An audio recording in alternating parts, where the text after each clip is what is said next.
Entonces la idea de Dios destruir el mundo y dejar solo a los salvados no tiene fundamento bíblico. Es pura especulación. El reino de Dios es un reino eterno. Y en ese reino se disfruta de vida plena, de felicidad. ¿Y cómo nosotros podemos entrar a ese reino y vivir eternamente con Dios? Jesús le dijo a Nicodemo. Eso tiene varias implicaciones. Primero, ¿por qué engañar a los que ya son de Él? Pues si se perdieron y están con Él, ¿para qué engañarlo? Y segundo, ¿cómo va a engañar a los santos si están en el cielo? Queridos amigos y hermanos, bienvenidos a su canal La Gracia Revelada.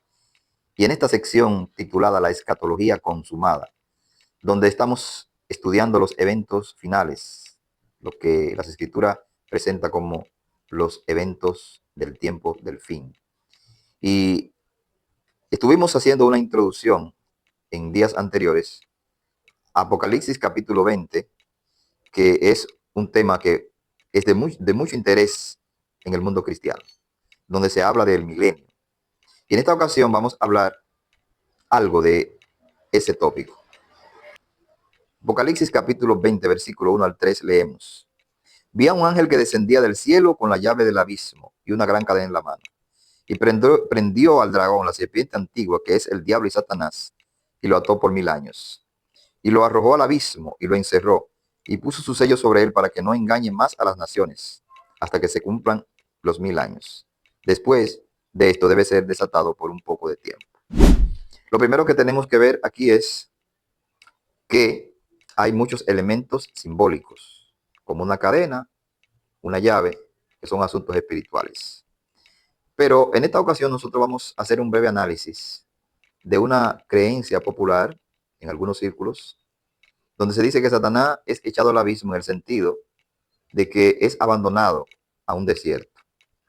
Esa creencia nos dice que a la venida del Señor Jesucristo, que para la mayoría es futura, Cristo va a pegarle fuego a este mundo y que solamente van a quedar los salvados, porque los que no han creído en Cristo van a morir en su venida. Y usan varios textos de la Biblia para apoyar su creencia. Y que entonces, por lo tanto, Satanás está en un abismo en el sentido de que está solo, no tiene que intentar, está solamente con sus demonios. Pero tenemos que ser consecuentes con el texto mismo y usar un principio que se llama la analogía de la fe. Si vamos a decir que el desierto, la tierra vacía, es el abismo donde Satanás se queda por 1000 años, entonces tendríamos que ver los otros versículos donde se habla del abismo, a ver si tiene el mismo sentido. Y tendríamos que verlo en su forma más cercana, que es en el mismo libro de Apocalipsis. Y vamos a ver algunos versículos de Apocalipsis donde se nos habla del abismo, a ver si se corresponde con una tierra vacía. Veamos el capítulo 9, por ejemplo. Capítulo 9 de Apocalipsis. Ahí nos habla del abismo. El capítulo 9 del libro de Apocalipsis nos habla del abismo y veremos a ver si la idea que se nos quiere transmitir es de una tierra vacía. Dice en el versículo 1 y 2. El quinto ángel tocó la trompeta y vi una estrella que cayó del cielo a la tierra y se le dio la llave del pozo del abismo. Y abrió el pozo del abismo y subió humo del pozo como un gran horno, y se oscureció el sol y el aire por el humo del pozo. Entonces aquí vemos que un pozo, entonces subió de la tierra vacía, un gran humo, no se corresponde con una tierra vacía. El abismo en las escrituras, que luego quizás hagamos un estudio más profundo y más detallado, se usa para hablar de la profundidad de la tierra y del mar, pero nunca de la superficie. Nunca en las escrituras se emplea ese término para decir tierra vacía. ¿Podrán alguien decir que cuando dice en Génesis 1:2 que en el principio creó Dios los cielos y la tierra y que la tierra estaba desordenada y vacío y que el Espíritu de Dios se movía sobre la faz de las aguas y que ahí entonces podía hablarse de un abismo, pero realmente el abismo que se menciona es el mar, donde el Espíritu de Dios se movía? Ahora bien, Varios pasajes en el Antiguo Testamento nos muestran que el abismo es el mar, pero también el abismo es el lugar de demonios, pero también el abismo es el lugar de los muertos. Nada que ver con la superficie de la tierra, sino debajo de la tierra. Entonces no hay un texto bíblico donde se dice que la tierra que queda vacía es hecha un abismo. Sigamos viendo algunos versículos más, por ejemplo en Apocalipsis 11, Apocalipsis capítulo 11, versículo 7 nos dice: cuando hayan acabado su testimonio, la bestia que sube del abismo hará guerra contra ellos y los vencerá y los matará. La bestia que sube del abismo. No está hablando de la bestia que sube de la tierra vacía, porque para dónde va a subir si es a la tierra que está subiendo. Bueno, las escrituras presentan en Apocalipsis 13 que hay una bestia que sube del mar. Apocalipsis capítulo 13, en el versículo 1, nos dice: me paré sobre la arena del mar y vi subir del mar una bestia que tenía 7 cabezas y 10 cuernos, y en sus cuernos 10 diademas, y sobre sus cabezas un nombre blasfemos. Y en Apocalipsis 17 también nos dice que la bestia sube del abismo. Dice en el versículo 8: la bestia que has visto era y no es, y está por subir del abismo e ir a perdición.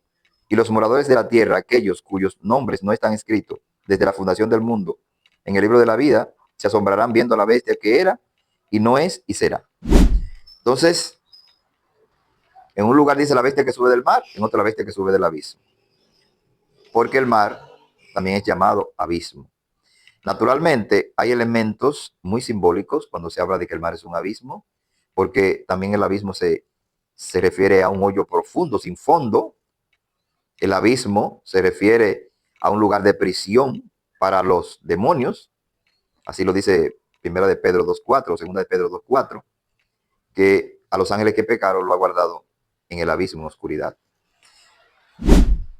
Pero veamos también en Lucas capítulo 8, versículos 30 y 31, donde se menciona la palabra abismo.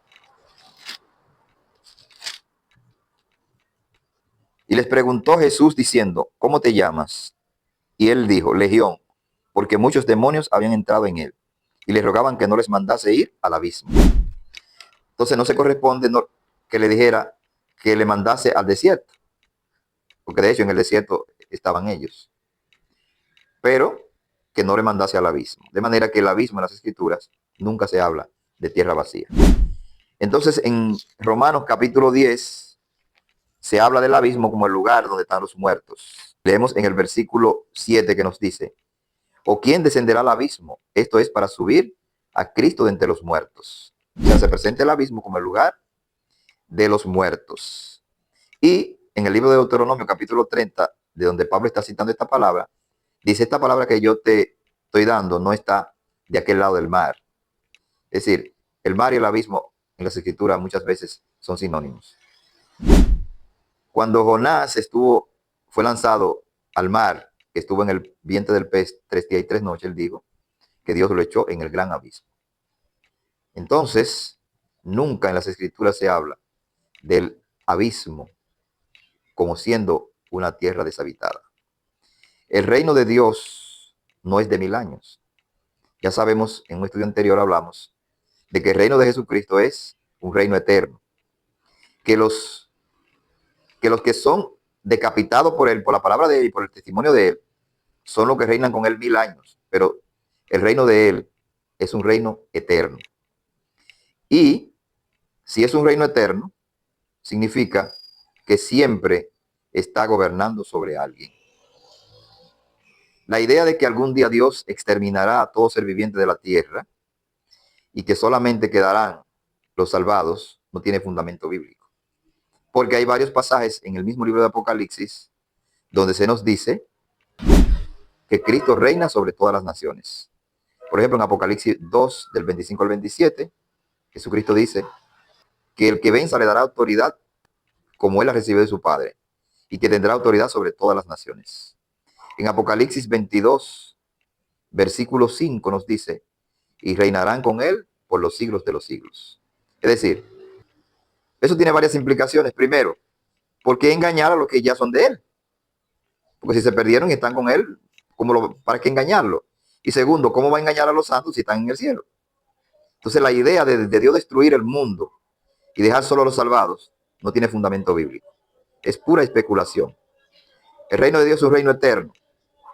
Y en ese reino se disfruta de vida plena, de felicidad. ¿Y cómo nosotros podemos entrar a ese reino y vivir eternamente con Dios? Jesús le dijo a Nicodemo, si solamente los salvados van a quedar en la tierra o en el mundo, en el universo. Primero se dice que 1000 años en el cielo y luego en la tierra por la eternidad. Entonces, ¿sobre quién van a reinar? ¿Y cómo es que esas naciones que son destruidas, dice en Apocalipsis 21, que entran por la puerta de la gran ciudad? Y que los reyes de la tierra traen su honor y su gloria a la ciudad de Jerusalén. De manera que las naciones no son destruidas. Y por eso aquí en el capítulo 20 habla de que Satanás es atado para que no pueda engañar a las naciones. Entonces no tendría sentido atarlo si las naciones no existen. Pues ¿cómo lo va a engañar? Si las naciones no existen, si desaparecieron, si todos sus habitantes murieron. El que no naciere de nuevo no puede entrar en el reino de Dios. El que no nace del agua y del espíritu no puede entrar en el reino de Dios. Entonces, ¿cómo nosotros podemos nacer de nuevo? Eso lo hace Dios. Nosotros simplemente confiamos en Jesucristo. Somos incorporados en Cristo Jesús y se nos cuenta como una nueva criatura. Para Dios hemos nacido de nuevo todos los que hemos creído en Cristo. Porque ya Dios nos ve una nueva criatura en Él, en Cristo. El viejo hombre, Adán, bajo condenación, separado de Dios, injusto y en pecado, ha sido anulado por el nuevo Adán perfecto, obediente, santo y limpio que es Cristo Jesús. Así que el propósito de Dios, mi estimado amigo y hermano que me escucha, no es destruirte, sino salvarte. Dios no ha dicho que va a destruir a las naciones. Dios ha dicho que va a restaurar las naciones. Dios ha dicho que las naciones van a ser salvas. En Apocalipsis dice las naciones que hubieran sido salvas. Pero en el texto original no dice que hubieran sido salvas, simplemente dice, y las naciones entrarán por la puerta de la gran ciudad. Esa parte es añadida según varias traducciones de la Biblia. Es decir, muy lejos de Dios destruir las naciones le van a adorar. Hay tantos pasajes en el Antiguo Testamento y en el Nuevo Testamento que nos indican que las naciones todas van a someterse al señorío del Señor Jesucristo. Hagámoslo desde ahora y recibiremos su paz, recibiremos seguridad y tendremos entrada al reino de los cielos, donde viviremos eternamente feliz. Que la gracia, la misericordia y el favor de Dios sea con todos y cada uno de ustedes. Que podamos hallar en Cristo lo que sacia el alma y lo que da seguridad.